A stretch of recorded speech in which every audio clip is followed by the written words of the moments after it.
손흥민의 발 아래로 넘어오는 볼을 무심하게 향한 슛으로 끝내버리던 클루스프스키. 그의 행동에 포스테코글루의 눈빛이 날카로워지는 순간이 포착되었다. 그리고 그 눈빛에는 동시에 무언가 큰 전략이 숨어 있음을 알 수 있었다. 토트넘이 웨일스의 주옥 브레넌 존슨의 영입을 발표하며 이번 이적 시장에 막을 내렸다.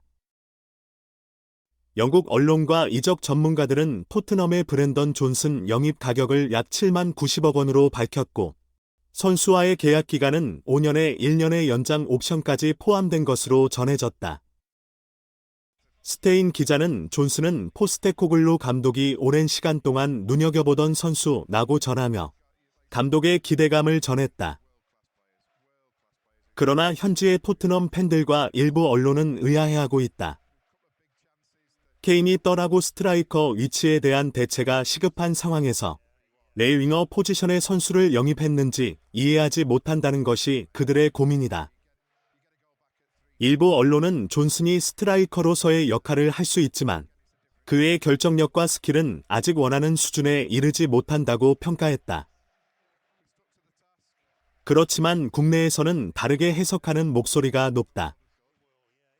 몇몇 전문가들은 포스테코글루의 의도를 풀어 해석하며 손흥민을 중심으로 한 원톱 시스템의 도입을 예상하고 있다. 이들은 클루스프스키의 손흥민에 대한 태도를 지적하며 포스테코글루의 전략에 대한 해석이 영국 언론의 그것과는 크게 다르다고 주장한다. 그렇다면 포스테코글루 감독의 실제 의도와 전략은 어떤 것일까? 이에 대한 깊은 분석과 통찰을 기대해본다. 풋볼 매거진에서는 이 주제를 중심으로 좀 더 깊이 있는 이야기를 펼쳐볼 예정이다. 토트넘의 이번 시즌은 공격선에서의 커다란 도전이 있었습니다. 해리 케인, 그 구단의 보석이 팀을 떠나게 되자 토트넘의 공격진은 새로운 전략을 수립해야만 했습니다. 그럼에도 불구하고 토트넘은 최근 2대2의 접전에서 브라질 공격수 히샤를리송을 전방에 배치하며 대견했습니다. 그러나 히샤를리송은 그 경기에서도 골의 향기를 느끼지 못했습니다. 그의 슈팅 기회는 전무하여 많은 팬들은 토트넘의 미래를 걱정했습니다. 그러나 지난 시즌의 8위에 머물렀던 토트넘은 리그 거물 맨체스터 유나이티드를 홈에서 맞이하여 2대0으로 이기는 화려한 승리를 거뒀습니다. 이러한 승리는 영국 축구계에 큰 파장을 일으켰습니다. 그렇지만 히샤를리송은 또다시 슛의 기회를 잡지 못하며 경기 중간에 교체됐고 다음 경기에서도 그는 득점을 할 수 없었습니다. 이에 비해 손흥민은 그 경기에서 상대팀을 압박하며 활약했음에도 불구하고 골을 넣지는 못했습니다. 이외에도 토트넘은 아직 젊은 아르헨티나의 공격수 알리 호벨리스를 영입하였습니다. 그는 20세의 젊은 나이에 유럽으로 데뷔한 신예입니다. 축구 전문가들은 손흥민의 골 결정력을 강조하며 그가 소유하고 있는 놀라운 골 결정력을 최대한 활용하려면 전술적인 지원이 필요하다고 주장합니다. 결국 토트넘은 케인의 부재를 느끼며 공격선에서의 새로운 전략을 모색해야만 합니다. 손흥민의 탁월한 골 결정력과 새로운 선수들의 활약을 통해 그 도전을 이겨내길 바라는 것이 축구 팬들의 고백이겠습니다. 축구의 극적인 순간, 클로스프스키의 그 놀라운 주력으로 오른쪽을 지배하면서 팬들의 기대를 모았지만 패스의 부재와 손흥민과의 시너지 부족은 팬들의 분노를 부르게 했습니다. 그는 무대 위에서 찬스를 여러 번 무산시켰고 속이 뒤집히는 순간들이 빈번했습니다. 토트넘의 새로운 지휘자 포스테코글루는 이 간극을 메우기 위한 대책을 마련했습니다. 그의 대답은 노팅엄 포레스트의 브레넌 존슨 영입이었습니다. 이는 무려 750억의 놀라운 금액으로 이뤄진 거래였습니다. 이번 영입에 대한 반응은 복잡했습니다. 많은 영국 매체와 전문가들은 브레넌 존슨의 능력에 의문을 제기하며 팀의 당장의 필요를 제대로 파악하지 못한 것이 아니냐는 지적을 받았습니다. 그러나 포스테코글루는 그의 선택에 대한 확신을 보였습니다. 그는 공식 기자회견에서 팀의 발전 단계와 그의 미래 계획에 대해 밝혔습니다. 포스테코글루의 말은 확실했습니다. 토트넘은 그의 계획하고 있는 팀의 초창기 단계에 머물고 있다. 그리고 그의 선택, 브레넌 존슨의 영입은 팀의 전략적 발전을 위한 중요한 한 발이었습니다. 전문가들은 포스테코글루의 이런 결정 뒤에 클로스프스키에 대한 그의 불만이 크게 작용했다고 분석했습니다. 클로스프스키의 눈에 띄는 부족함을 메우기 위해 브레넌 존슨을 데려온 것일까?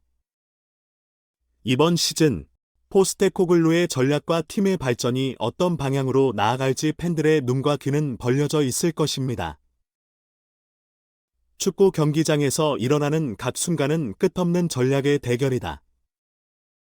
브레넌 존슨의 영입을 통해 토트넘이 어디서 문제를 느꼈는지를 살펴보는 것만으로도 그 대결의 한 부분을 엿볼 수 있다.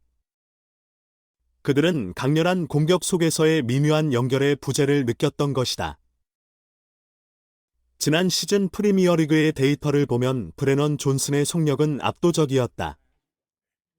그는 놀라운 36.7km/h의 최고 속력을 기록, 전체 선수 중에서도 2위에 오르는 대기록을 세웠다. 그럼에도 불구하고 그의 어시스트는 그리 높지 않았다. 그 이유는 노팅엄의 전체적인 팀 플레이와 전략 때문이라는 분석이 제시되었다. 하지만 이러한 통계적인 수치만으로 선수의 능력을 판단할 수는 없다. 실제 경기에서 존슨은 그의 빠른 발과 정확한 패스로 여러 찬스를 만들었지만 그 찬스를 마무리하는데 실패한 것은 팀의 전반적인 문제였다고 볼 수 있다.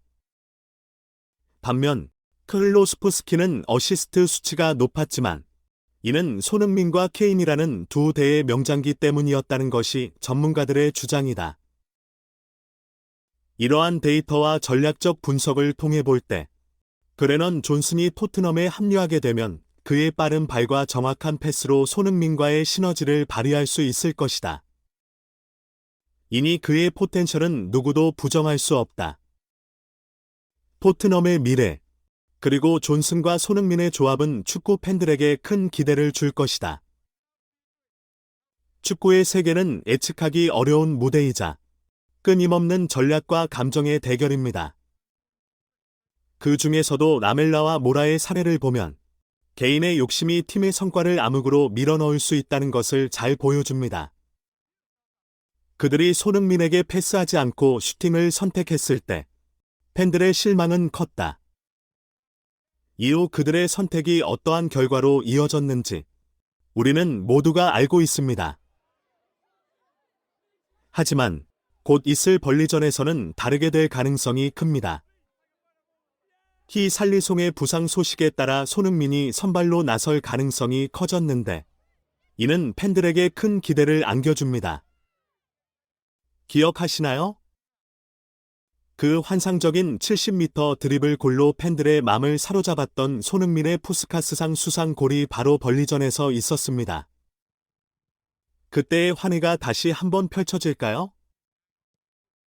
이 세상에서 가장 아름다운 스포츠, 축구의 매력에 빠져보세요. 좋아요와 구독, 그리고 알림 설정으로 우리와 함께 이 여정을 함께 해주세요. 여러분의 관심이 이성 풋볼 매거진의 무한한 열정을 불태우게 합니다.